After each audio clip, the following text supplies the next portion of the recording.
¡Acción! ¡Bravos! ¿Cómo están? Bienvenidos al episodio 2 de Crononautas. Yo soy Don Nadie. Me preguntaron que por qué era Don Nadie. Nada más, véanme, mírenme, aprecienme.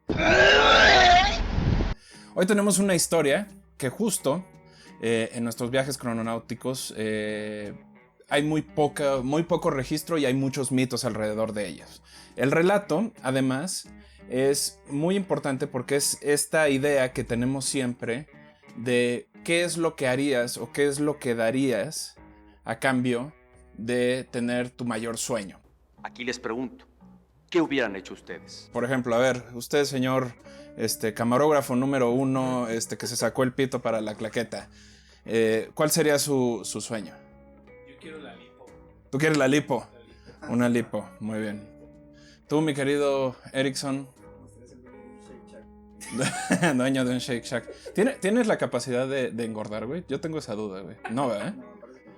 Mira, podrían intercambiarse y sería... Sí. ¿Te has preguntado si él tiene la capacidad de engordar a alguien? Esa es otra pregunta. Pero bueno, este relato trata de justo eso, de qué es lo que uno daría a cambio de su alma al diablo.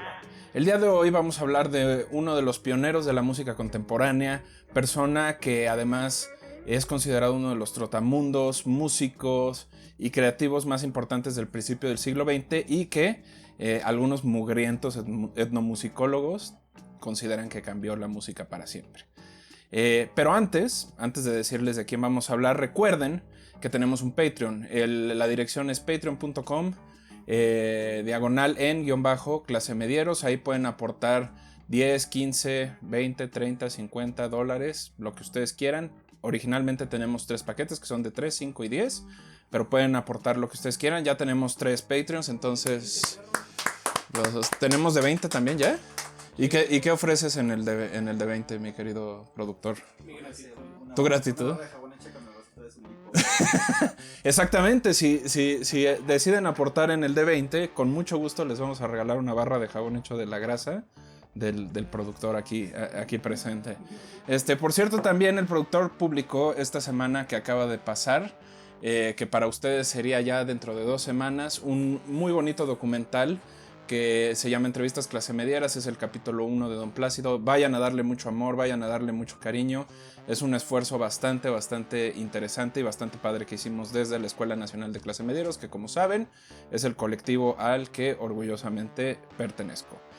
Por cierto, a los primeros 10 clase medieros que aporten arriba de $5, les vamos a regalar una foto ilustrada por su servidor, para que puedan decorar su casa, tapar el glory hole que tienen en su cuarto, regalar en el Día del Niño, dar de roperazo en el intercambio de la oficina, lo que ustedes consideren necesario. Mientras tanto,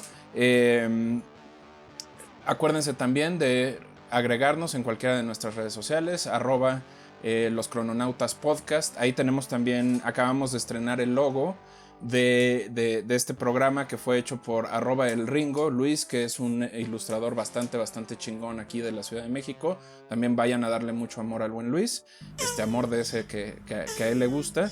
Y pues mientras escribo este guión, como ustedes saben, va a ser muy difícil que pongamos música hasta dentro de muchos años, así que mientras escuchan este bonito Crononautas, denle chance al Me and Mr. Johnson de Eric Clapton, que hay 2 volúmenes, donde Eric Clapton hace un recopilado de todas las canciones, de las 29 canciones que hizo Robert Johnson, y también echen un ojo a los Mississippi Shakes, que son una banda de músicos trotamundo que estaban al mismo tiempo que estaba el señor Robert Johnson. Como saben, este programa va a ser el número 2 de Crononautas, y el día de hoy les voy a presentar El Diablo y Robert Johnson. Un aplauso, por favor.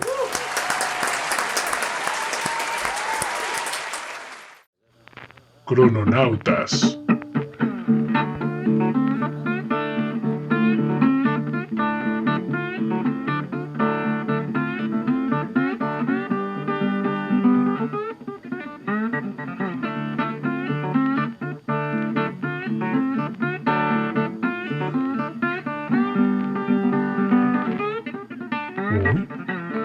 Robert Johnson. La música está en todos lados. La noche nunca es silenciosa si hay agua alrededor. Como niño de ciudad, te acostumbras al zumbido de la corriente eléctrica viajando por los cables. Escuchas a algunas personas regresando después de más de 12 horas de trabajo, jodidos, tristes, incluso deprimidos. Yo hace unos meses. Algunas llantas rechinan, algún estéreo está sobre su nivel y están escuchando alguna rolita de... Seguramente están escuchando mi canción favorita moderna, que es la canción de Bob Esponja de J Balvin. No mames, qué asco. Rolón. O algo de Dua Lipa, que lo único que se dedicó fue a agarrar cachos de otras canciones y hacer canciones más grandes. Pero a Dua Lipa le perdonamos lo que ella quiera. Pero bueno, estás escuchando el avión, incluso ves y escuchas los aviones, como lo estamos escuchando ahorita, viajando más o menos cerca de ti. En todo caso, todo este ruido te arrulla. Escuchas mientras tus párpados se vuelven pesados, te vencen, y el ritmo de tu respiración se hace más profundo. Llevamos tanto tiempo en este ecosistema falso que poco o nada nos sorprende. La ciudad nunca está por completo callada y en cierto modo eso nos da un poco de sorpresa, de certeza, no sorpresa. ¡Ay, mi pendejo! Te sorprendería saber que nuestra vida no ha cambiado tanto. Antes, en lugar del zumbido de la corriente eléctrica pasando por los cables, estaban las abejas, las moscas y los mosquitos que sobrevaloraban la malla que utilizabas para dormir.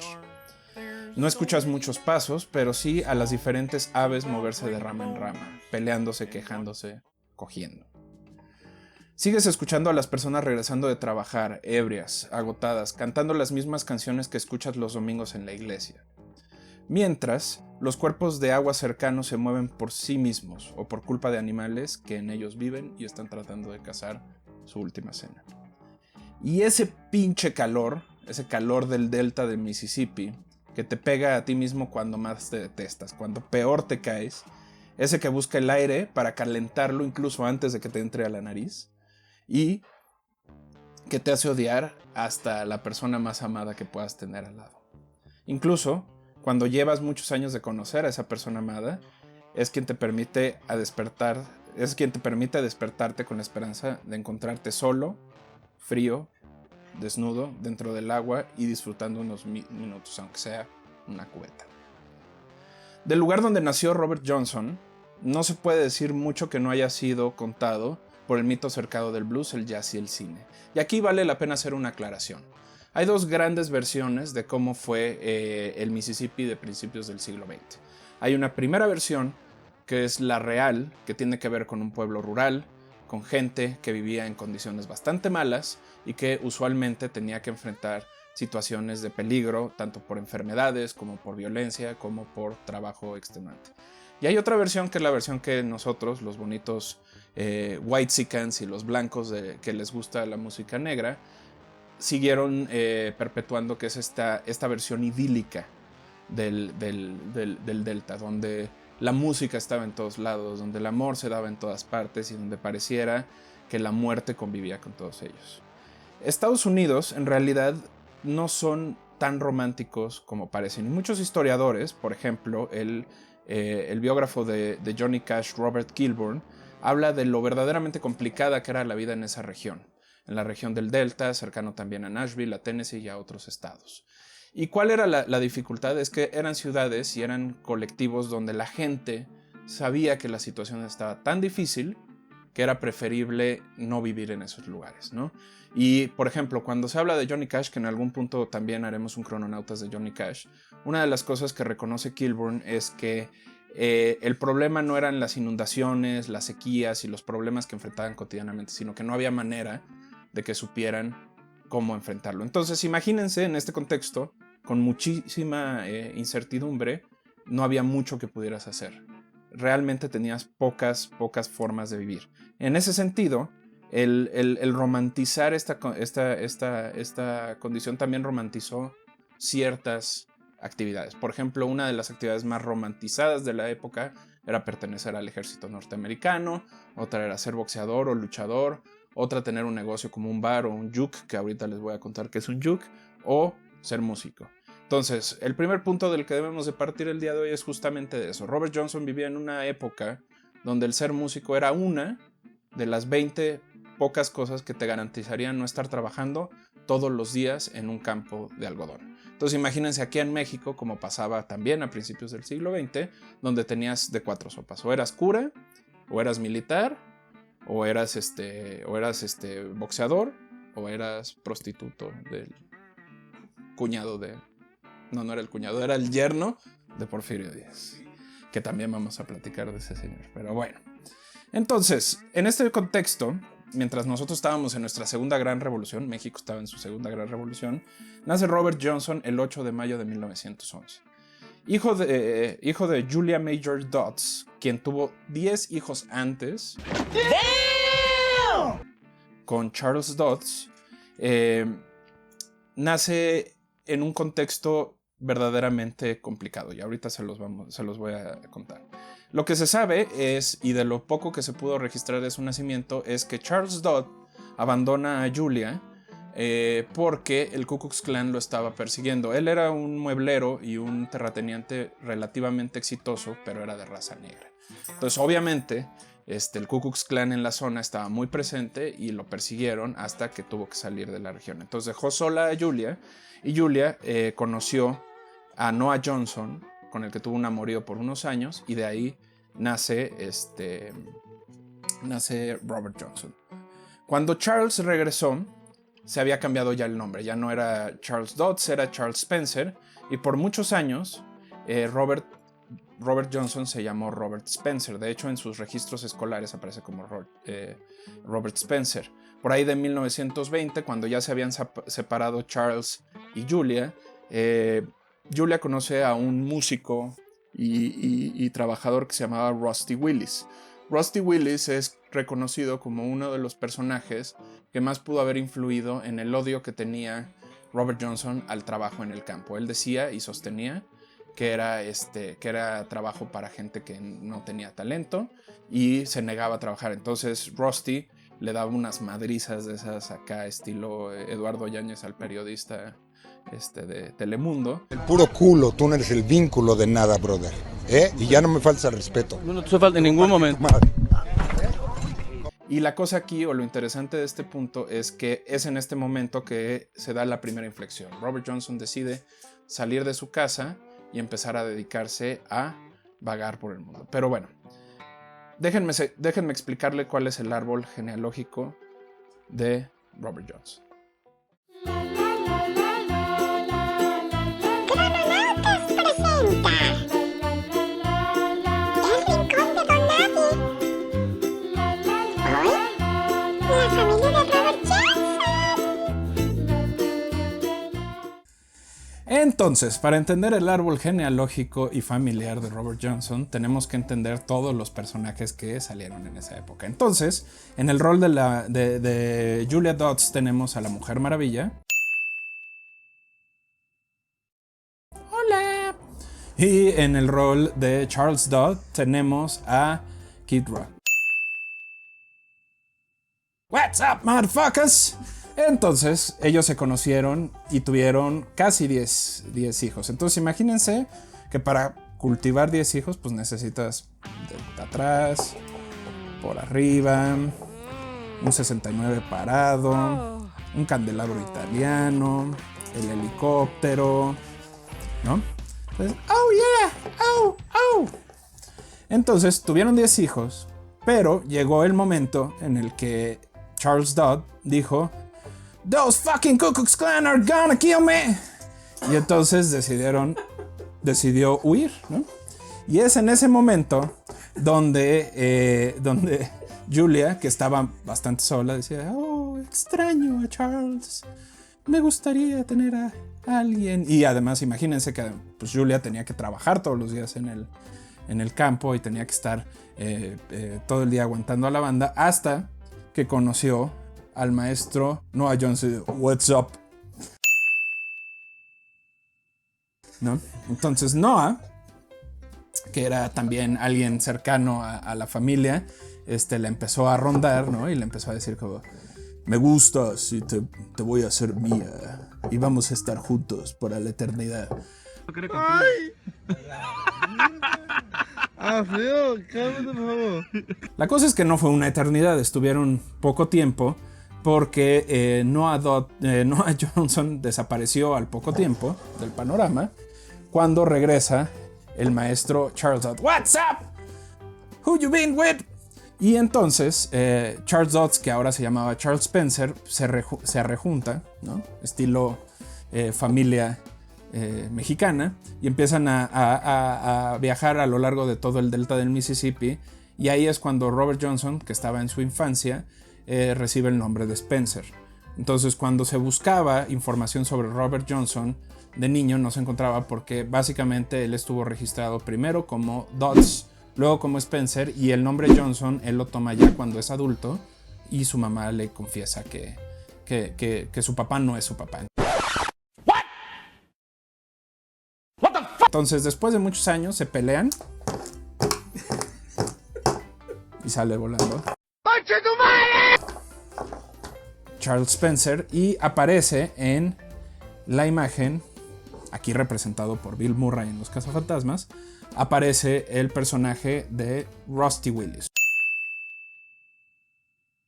Rusty Willis era además un personaje muy importante en la comunidad porque era reconocido como alguien relevante, y es el que, gracias a varios de sus hijos, Robert Johnson conoce la guitarra y empieza a tocar la guitarra. Pero por el otro lado también era quien lo violentaba y era quien lo golpeaba y era quien lo mantenía a raya. De hecho, cuando Robert Johnson se escapaba, él era el que tenía. Entonces siempre se estaban preguntando, ¿dónde está? ¿Dónde está? Mientras tenían sexo, ¿no? Porque obviamente todo el tiempo había sexo en el delta del Mississippi. Pero el punto, perdóname, Julia. Entonces, cuando decide huir Robert Johnson de la plantación, es precisamente porque se pelea con su entonces padre Rusty, y es cuando decide volverse un músico itinerante, y es cuando conoce a Virginia, que sería su primera esposa, y decide empezar otra vida. Y es así como nace Robert Johnson. Adiós. You motherfuckers, come here. Yes. What's your problem? What's your problem?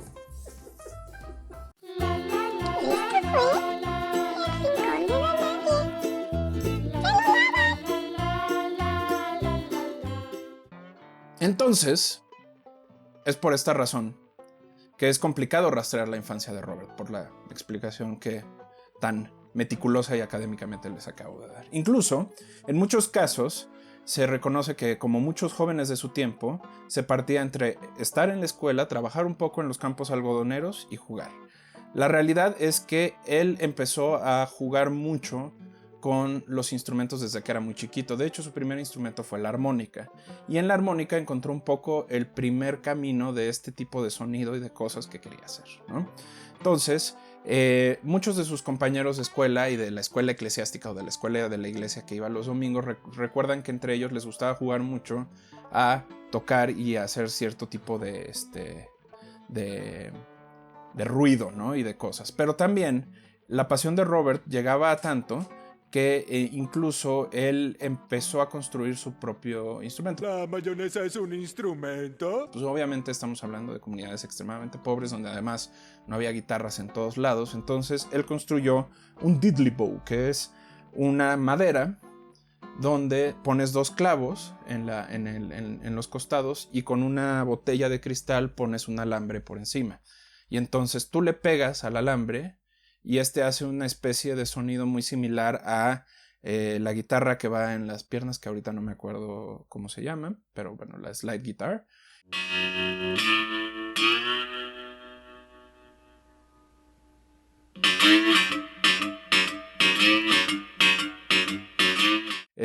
Y aunque la armónica que le había regalado su madre fue su primer instrumento, la verdadera pasión que él tenía era precisamente por los instrumentos de cuerda, y sobre todo por las guitarras, ¿no?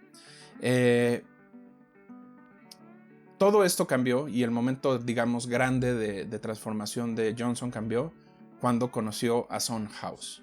Son House es uno de los músicos blueseros y performanceros de la época más importantes, más influyentes, porque es el representante de la música negra a partir no de la grabación, sino de la escritura de la música como tal. Y aquí también otro contexto histórico.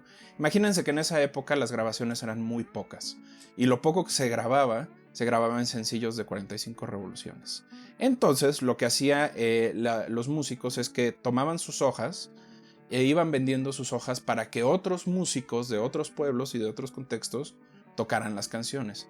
Es por eso que hay canciones que es muy difícil rastrear de dónde vienen y quién es el que la compuso originalmente, porque lo que hacían los músicos de la época era compraban la canción, le cambiaban el nombre, le cambiaban la letra y empezaban a cantarla otra vez. Entonces puedes tener 5 versiones de la misma estructura de notas, pero con una letra completamente diferente, con un título completamente diferente, ¿no? Entonces, los músicos recorrían el delta del Mississippi en búsqueda de plantaciones donde pudieran tocar. Entonces, mientras ellos tocaban, la gente les daba algunos centavos, les compraban algunas canciones, pero sobre todo era como un acompañamiento que se hacía después del trabajo. Y aquí era también donde empiezan a nacer los jukes, que son estas tiendas o casas que por las noches se transformaban en bares, donde la gente iba a bailar, iba a beber y sobre todo iba a cantar, ¿no? Era parte de lo que se hacía, ¿no? Entonces, uno de los grandes mitos que los historiadores han ido rompiendo a partir de este tiempo es el mito de que el blues fue creado en la iglesia y gracias al gospel. El blues en realidad fue creado en estas plantaciones, fue creado en los jukes y en los lugares donde la gente, más que verlo como un género de música, lo veía como un sentimiento, ¿no? He got the blues, le dio como la depresión, le dio como el sentimiento, ¿no? Entonces, cuando tú estás blue, estás triste, estás acaecido, ¿no? Y lo interesante de esto es que fue hasta que empezaron a comercializarse los discos de música afroamericana de las plantaciones que se le empezó a llamar blues. Entonces, en ese mismo tiempo, a sus 19 años, Robert ya hacía dos cosas. Estaba todo el día tocando y todo el día, toda la noche en estos jukes, viendo a Son House, viendo a Willie Brown, que era el que en esa época acompañaba a Son House, y que se escapaba por las noches de la casa de su madre y trataba e iba a buscar a estas personas. Entonces, lo interesante es que en ese momento conoce a Virginia Travis. Virginia Travis fue su primera esposa.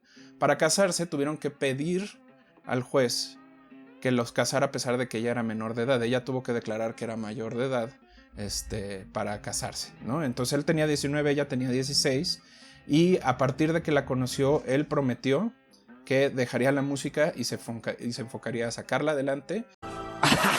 Sí, como si estas cosas pasaran. Esto es pura mierda. Y a trabajar en el campo. Ella fue la única en toda su vida que lo convenció de dejar la música. Entonces, al convencerlo de dejar la música, él se puso a trabajar, y en aquella época, pues como ustedes sabrán, prácticamente inmediatamente tenían hijos. Virginia se embaraza y en los últimos meses decide viajar a su pueblo de origen para tener a su bebé. Cuando llega al pueblo, Robert se regresa y se queda trabajando en diferentes plantaciones para sacar un poco más de dinero. Y ahí es donde él decide también sacar un poco más, o sea, trabajar en la mañana e irse en las noches a tocar en las calles para ganar unos cuantos centavos y poder tener un poquito más de dinero. Entonces él se atrasa en este regreso, y cuando va a nacer su bebé, él decide emprender el viaje para el pueblo de su esposa, y resulta que cuando llega ella ya había muerto y su bebé también ya había muerto. Y la familia de Virginia fue obviamente muy dura y muy directo, porque pues no había cuidado a su hija y sobre todo la había abandonado en el momento más difícil. Los dos murieron, y en ese momento se puede decir que es el primer punto de rompimiento de Robert Johnson, cuando decide que no va a seguir el camino tradicional de la vida, que no va a mantenerse en este pad, ¿no? En esta forma de hacer las cosas, y decide que quiere ser músico, que quiere ser el mejor guitarrista, y que las cosas que venían para él iban a ser mucho más importantes. Vamos a tomar un break. Pero antes me gustaría recordarles nuestras redes sociales. Acuérdense, @los Crononautas Podcast y @en Clase Medieros. Y tenemos nuestro Patreon, patreon.com/en-clase medieros. Y ahorita regresamos con la parte más nutrida y chingona de la historia. Regresamos.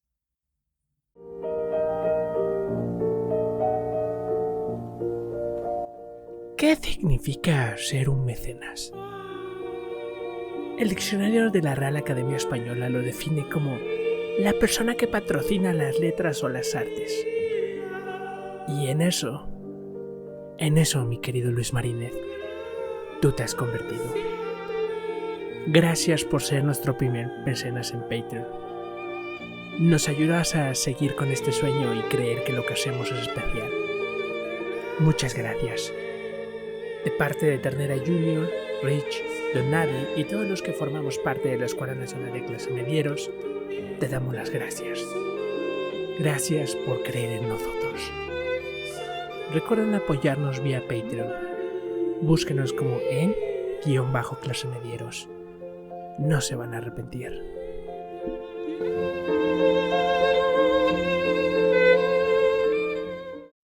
Como ya les habíamos dicho acá, el productor está muy emocionado de que le vendería su alma al diablo por una bonita liposucción.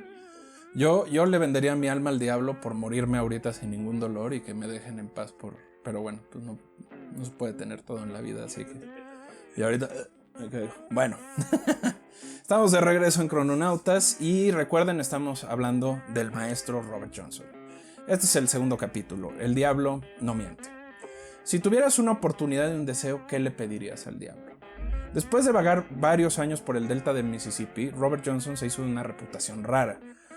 Por un lado, la gente lo reconocía como un solitario, siempre listo para saltar, viajar o huir y seguir su camino. Por el otro lado, como un pésimo guitarrista. Cada vez que se aparecía en estos jukes, los músicos se sacaban mucho de onda porque decían, ¿qué chingados hace este chamaco acá? No sabe tocar la guitarra, nos va a espantar a la gente. De hecho, Sondhaus, uno de sus héroes de la infancia, diría textualmente: espantaba a todos hasta correrlos.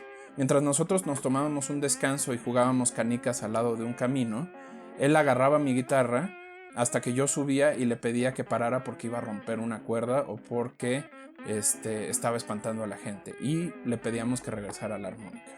El punto es que todas las noches Robert estaba ahí, estaba parado enfrente a la gente esperando a que terminara, hasta que un día lo dejaron de ver. Todavía se sigue discutiendo cuánto tiempo desapareció. Hay quienes dicen que 6 meses, hay quien dice que 1 año, que 2 años, pero la realidad es que hay pocos registros de qué pasó con él en aquel tiempo. Sondhaus recuerda que Johnson se volvió a aparecer en alguno de sus conciertos y, contrario a otras ocasiones, esta vez fue muy distinto, tanto en cómo tocó como en la energía que le imprimió a la música. Decía Sondhaus que era otra persona, que era el cuerpo de del mismo Robert Johnson, pero que la esencia y el espíritu era completamente diferente. El pequeño músico que espantaba a todos los asistentes en estos jukes era ahora un virtuoso.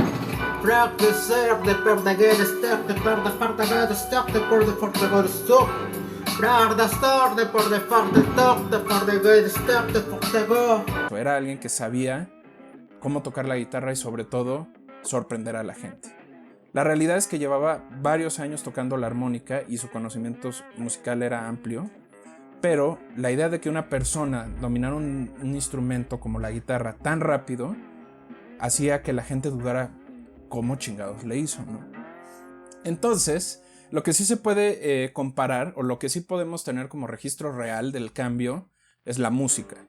Recordemos que para la época, obviamente, las grabaciones eran difíciles y las hojas musicales era lo que realmente se tenía. Entonces, cuando se compara el estilo musical de la época con el estilo musical de Johnson, lo que Johnson hizo o presentó cuando regresó a tocar frente al público era muy diferente. Era música que estaba mucho más cercana al boogie woogie, al piano golpeado clásico de principios de los 20 y al boogie bass, ¿no? Que es este bajo, esta guitarra afinada todavía mucho más abajo, que tiene como un ritmo muy profundo y muy diferente, ¿no? Si quieren saber más o menos a qué nos referimos, chéquense Rambling on My Mind y I Believe I Dust My Room, que son dos de estas canciones que tienen este boogie bass que es bastante profundo. Y evidentemente se sabe que esto es el fundamento de la música popular de los 40s y 50s en América.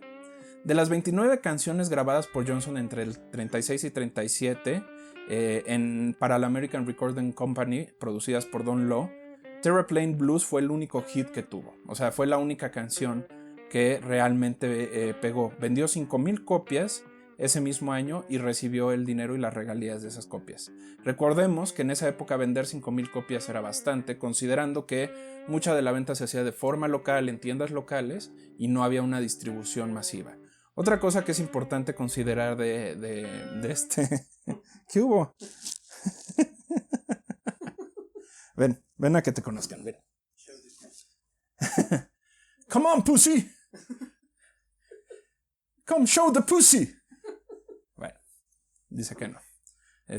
Lo que oyeron es mi... Ahí viene. Come on, pussy.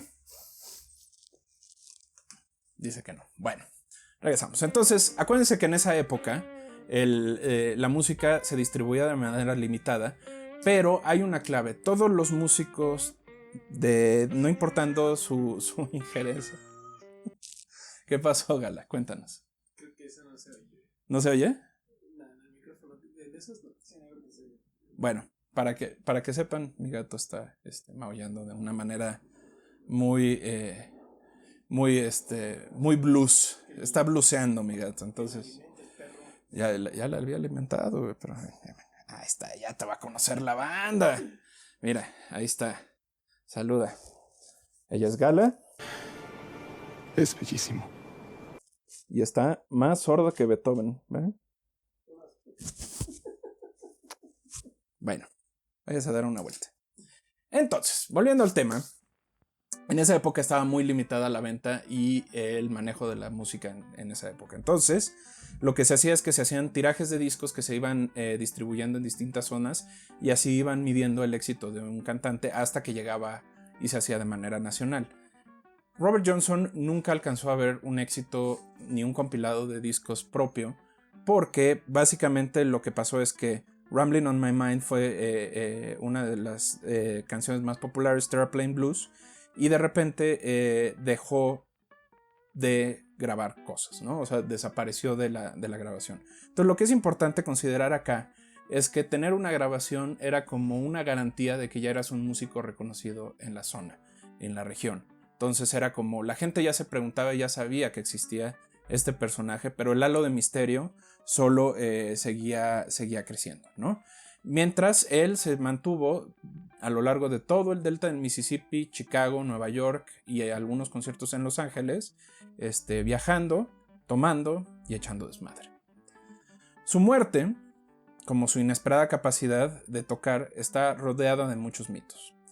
Se sabe por un certificado de muerte, obviamente, se sabe por un certificado que murió el 16 de agosto del 38, ¿no? Y que la causa es variada. La primera causa considerada es un certificado que el dueño de la plantación Greenwood, que se dice que es donde murió, dice que murió por complicaciones de la sífilis. ¡Sida para ti! ¡Sida! ¡Cáncer! ¡Hijo del diablo! Lo cual era bastante común entre las poblaciones de la región, sobre todo por la gran cantidad de intercambios sexuales que había en esa época. Por no decir que a mi buen Robert Johnson le gustaba meter el pito hasta en el lodo. ¡Diablos, señorita! En la otra versión, apoyada por un músico contemporáneo de nombre David Honeyboy Edwards, que lo acompañó en sus últimos conciertos en Jukes en los últimos meses, dice que fue envenenado con naftalina en el whisky por el esposo de Beatrice Davis, una de sus muchas amantes de la época. Así que, ya les había dicho, si el whisky huele a viejito o a pito de viejito, no lo beban. Una tercera versión es que murió por complicaciones de neumonía, que también era bastante común porque no había las condiciones climáticas de la zona, más las condiciones de vida, era bastante común que la gente muriera de eso.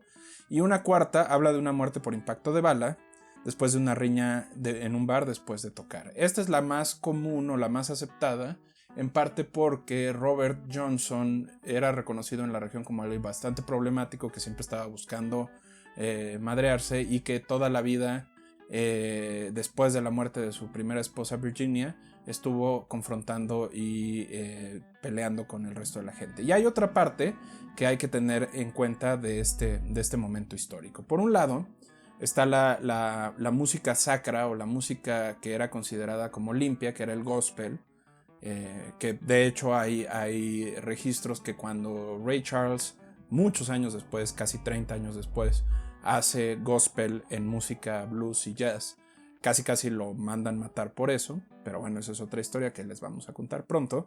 Pero mientras, en el gospel era la música limpia, y el blues, el oogie boogie y los otros tipos de ritmos eran considerados música del diablo. Y sobre todo era música que los hombres criticaban mucho, porque decían que los músicos la tocaban para embelezar a las mujeres, y que en realidad, y ahorita les voy a explicar, hay una teoría muy interesante de por qué el blues podría ser música hecha para hipnotizar a la gente, ¿no?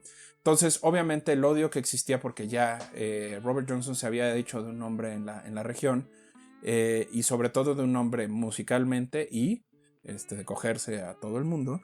Entonces, obviamente, hay una alta posibilidad de que lo hayan perseguido, lo hayan golpeado, y que este balazo eventualmente lo haya llevado a su muerte por complicaciones de la neumonía. Tampoco se sabe dónde está su tumba real. Hay 3 grandes espacios en la misma región donde está donde se dice que puede estar el cuerpo. Uno es el cementerio Paine Chapel en Greenwood, donde está una lápida que tiene su nombre y dice Rest in Blues, que fue pagada probablemente por los músicos de la época, ¿no?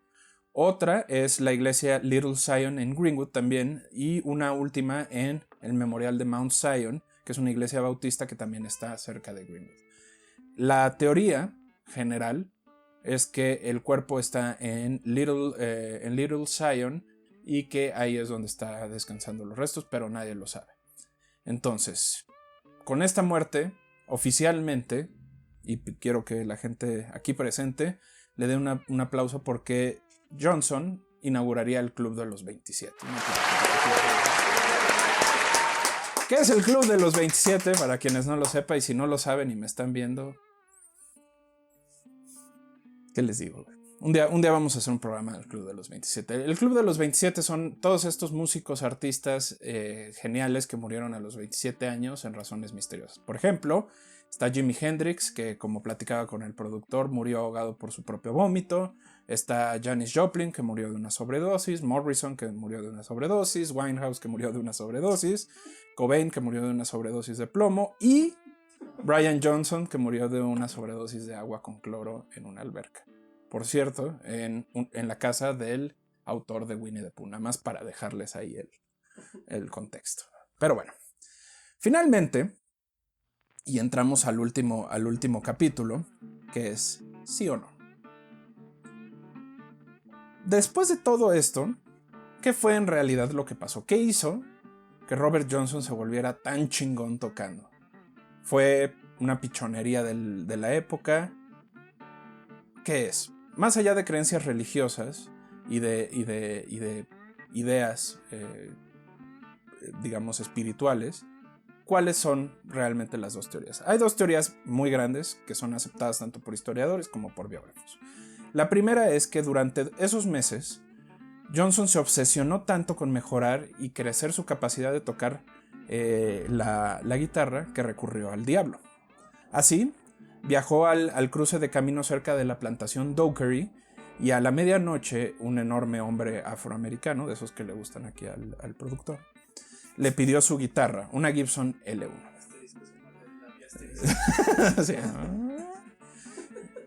La afinó y tocó algunas canciones y se la regresó. A cambio, le pidió su alma, la cual recolectaría cuando él lo deseara. Eso explicaría un poco la actitud pendenciera de Robert Johnson, pero sobre todo el poco miedo que le tenía a morir y a enfrentarse a la violencia. Esta teoría fue reforzada por muchos músicos de la época, como Son House, que lo vieron antes y después de desaparecer esos 6 meses, y que dicen que es muy difícil conseguir y desarrollar esa capacidad. Pero el origen también de esa creencia puede ser mucho más complejo. Elijah Wold, que es en donde basé básicamente todo el documento que les estoy leyendo ahorita, sostendría que la aceptación del blues por parte de la comunidad blanca y la mitificación reforzaría esta creencia, pero que en realidad la gente no lo tenía tan presente. O sea, es decir, lo que sucedía es que la creencia de que le vendió su alma al diablo es una creencia más de la gente que después adoptó el blues. Creencia de gente pendeja. La mera neta, mano. Que era mayoritariamente gente de raza blanca, como Mick Jagger, los Beatles y músicos de ese, Eric Clapton, ¿no? Porque de haberse creído eso en esa época, no lo hubieran dejado ni enterrarlo en un cementerio o en una iglesia o en algún lugar. Entonces, en realidad no era una creencia que estaba tan presente en aquella época. Y se dice que también Sondhaus, que no tuvo tanto éxito como Johnson, pero que gozó de bastante popularidad, reforzaba el mito para ganarse gente, ganarse adeptos, ¿no? Entonces era como, sí, yo conocí a este güey se metió con el diablo y entonces pues era mi compa y hacía las cosas. Por cierto, Sondhaus es un chingón como músico, pero parece que como persona no era tan brillante. Otra cosa que era muy común en esa época es que Johnson practicaba en los cementerios. Y otros de sus contemporáneos decían que sí, que de repente lo veían en los diferentes cementerios de la región tocando. Amiga, niña. Ay, no seas imbécil, ya me largo a la... Y ahí es donde se pudo haber dado esta como confusión, ¿no? De que estaba haciendo algún tipo de ritual satánico. Y la cosa aquí es que para la época hay una deidad africana de nombre Legba, que es una herencia togo-nigeriana que corresponde a la descripción de un hombre afroamericano de altura muy, muy grande que concede deseos a cambio de superpoderes o de poderes naturales para las personas, a cambio no del alma, sino intercambios que podrían ser desde tu felicidad, tu capacidad de hablar, tu capacidad de decir las cosas, ¿no? Entonces es más probable que se haya interpretado en aquella época que Robert Johnson había dejado su capacidad de amar o su capacidad de ser feliz a cambio de ser el mejor guitarrista y que le había entregado esta capacidad a Legba. Sea cierto o no sea cierto, la realidad es que el mito solo se fue construyendo o fue creciendo a partir de la popularización de la música de Robert Johnson, que se dio en 1950, donde se empezaron a hacer los compilados de discos y es lo que ahora conocemos como los 2 o 3 volúmenes de sus canciones, ¿no? La otra teoría, que es la más científica o la más racional, sostiene que Johnson fue a buscar a otro músico de la época que se llamaba Ike Zimmerman. Ike Zimmerman era un músico que además no solo le enseñó a tocar la guitarra, sino que lo cuidó y de algún modo lo meceneó para que pudiera dedicarse por completo todos los días a tocar la guitarra y de esa manera pudiera crecer. De hecho, él y Johnson se metían a los cementerios a practicar por las noches y la gente sabía que estaban juntos en los cementerios. La cosa aquí es que hay una interpretación como a media asta de por qué Ike Zimmerman habría aceptado cuidar a Johnson y apoyarlo. La realidad es que no se sabe, simplemente se sabe que lo adoptó, que estuvo con él en esos meses y que eso le permitió beber, tocar y dedicarse a la música. Lo que hace racional esta manera de hacer las cosas es que evidentemente no era la primera vez que Johnson se metía a tocar un instrumento de cuerdas y sobre todo era un momento bastante crucial en su vida donde ya tenía el conocimiento, tenía la capacidad de hacer las cosas, solo tenía que desarrollarlo. Entonces hace sentido que lo hayan permitido y que haya tenido esa capacidad y que además lo ayudara a crecer. Entonces, esas son las dos teorías. Ustedes quédense con la que mejor les parezca. La verdad es que yo prefiero creer que Legba le cambió la capacidad por no sé, ser feliz, le hizo el pene más pequeño. Vaya usted a saber, ¿no? Diga. ¿Por qué iban a tocar a cementerios? ¿Por qué practicar en un cementerio, güey? ¡Qué buena pregunta, Dorothy! Sí. Buena pregunta, mi querido productor. La razón por la que iban a tocar al cementerio era porque básicamente era el único lugar donde nadie los molestaba y podían estar horas bebiendo, fumando y tocando. Entonces era el lugar más tranquilo de los pueblos. Acuérdense que antes los pueblos eran muy pequeños. Entonces si tú tocabas en un lugar se oía hasta el otro lugar. Entonces era estar en ese lugar. Yo también quiero. Si puedo estar bebiendo ahí. Podemos ir a grabar a un cementerio si quieren. Me gusta. Si juntamos el número de Patreons correcto, 5 Patreons de $20. 5 Patreons de $20, grabamos nuestro siguiente Crononautas en un cementerio. A ver en cuál. Uno de esos que estén así ya medio jodidos para que se sienta acá la vibra. Pero bueno, esa es la historia del maestro Robert Johnson. Espero les haya gustado, les haya emocionado. Esto fue todo en el episodio número 2 de Crononautas. Un aplauso, jóvenes, por favor. Espero les haya gustado y bueno, vamos a las recomendaciones y a la despedida. Bueno, el día de hoy les tengo una recomendación que justo, y la quiero buscar. Qué pendejo estoy, ¿por qué no la agarré antes? Permítanme un segundo. Acá está. Hablando de historia, de historia sobre asesinatos, diablos y otras cosas, les recomiendo este bonito libro.